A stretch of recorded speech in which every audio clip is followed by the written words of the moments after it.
Who can say where the road goes, where the day flows, only time? And who can say if your love grows as your heart shows, only time?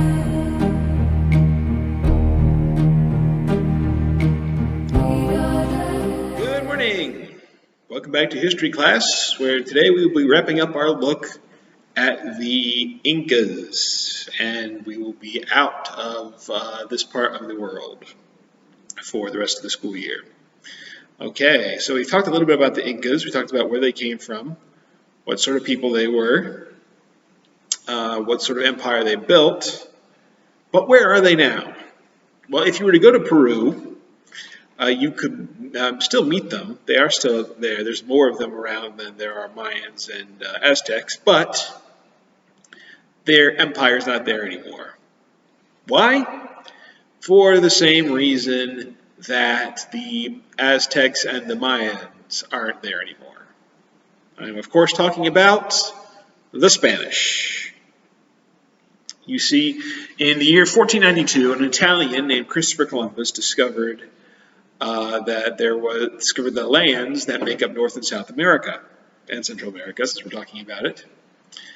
And a lot of people wanted to come and get a chunk out of this new world, as they called it. We talked about this.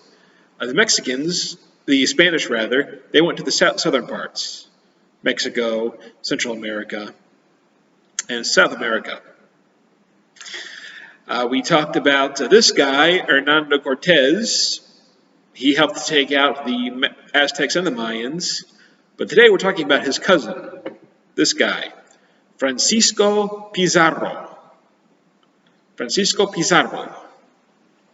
He was a Spanish man, the son of a soldier, but not a very important man. No. His parents were never married, and so he grew up very poor. He was raised by his grandparents, and for most of his life, he was a pig farmer. But he said, I'm not going to be a pig farmer for the rest of my life. I am going to make something out of myself. And so, when he got enough stuff together, he moved to the New World. He made himself friends with the governor of Panama, the Spanish governor of Panama. And while he was there, he heard rumors about a land to the south that was full of gold. And he wanted to go and find it. He made 2 journeys into South America and didn't find anything, and they didn't go over so well. But the 3rd time he went, he found the Incas. And Pizarro met their emperor, a man by the name of, making sure I'm pronouncing this correctly, Atahualpa. Atahualpa. Emperor Atahualpa. He welcomed the Spaniards. Now, the Incas at this point, they weren't as strong as they should have been, because they'd done the same things that the Mayans have been doing, and they have been fighting amongst themselves. You see, just the same year that Pizarro found the Incas, Atahualpa had just been in the middle of a civil war. Do you know what a civil war is? A civil war is when a country goes to war with itself. And the Incas have been in the middle of a fight like that. You see, Atahualpa's father was the emperor. And when he died, he left behind 2 sons, Atahualpa and his brother, Huáscar. And both of them wanted to be the emperor. So both of them got their armies together, their followers together, and they fought each other. For 5 years they fought each other, and at the end, Atahualpa won and became the emperor. The problem is that when you are fighting yourself, that means a lot of your people are going to die, even if you win. And so when Pizarro found the Incas, they were not as strong as they could have been. If they were stronger, maybe they would have been able to chase away Pizarro, but they weren't.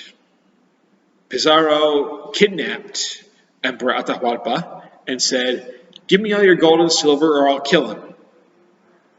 So they gave Pizarro as much gold and silver as they could, and guess what? He killed him anyway. Yes.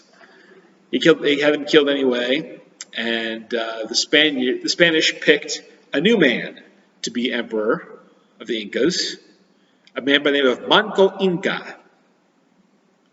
Emperor Manco Inca could be emperor, but only as long as he obeyed the Spanish. Pizarro himself said, "Okay, this city here, city of Cusco, it's not going to be the capital anymore. I'm going to set up a new capital and make this a Spanish land." He set up the city of Lima, which is still the capital of Peru to this very day. He set it up in 1535, and it's still the capital. Well, Manco Inca didn't want to live under the Spanish, so 2 years later, he ran away and tried to build up a new Inca government. It didn't work out, because about 30 years later, the Spanish came back, and this time they killed the man who was the emperor at the time, Emperor Tupac. No, not that Tupac. What are you thinking? No, this was Emperor Tupac Amaru. They killed him and said, "No more Inca empires. From now on, the Incas will obey the Spanish no matter what." And so, the Inca Empire was destroyed. Just like with the Mayans and the Aztecs, the Spanish came, the Incas mixed with them, they became the Peruvians. But the land became owned by Spain until Peru won its independence many, many years later. But that's another story. So today, if you were to go to Peru and visit the land of the Incas, you would still find the people there. There are still Incas. There's still plenty of people there.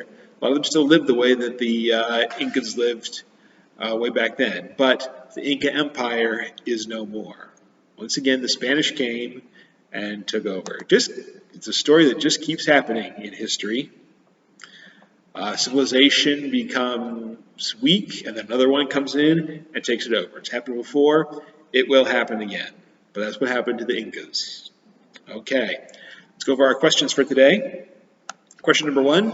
Who was the emperor when the Spanish conquistadores came? And that was Emperor Atahualpa. I'm not sure if I'm pronouncing that the right way, but he's dead. He can't tell me if I'm wrong.